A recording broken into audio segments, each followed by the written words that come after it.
Welcome to the CinchKit instructional video series. In this video, we'll show you how to install a drawer front. Let's get started. It's best to install your drawer fronts after the doors, so they line up right above the doors on the base cabinets.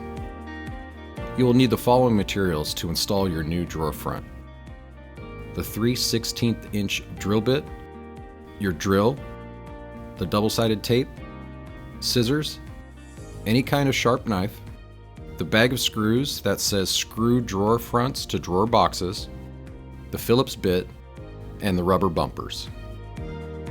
Insert the 3/16 inch bit into your drill. Drill 3/16 inch holes in the drawer box so that a screw can penetrate a thick part of the new drawer front. Be careful not to damage anything below as you drill through. You will need your double-sided mounting tape for the next step. Use scissors or a knife to cut 2 pieces of double-sided tape about 1 inch long. Place 1 piece on the left and right sides of the drawer box. Use a sharp knife or sharp fingernails to peel off the backer.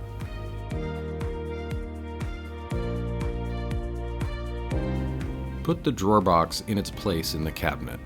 Line up the drawer front carefully so that it's level and right above the door below. Then press the drawer box firmly against the front.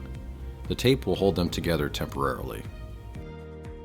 Carefully remove the drawer box and place it face down on the countertop.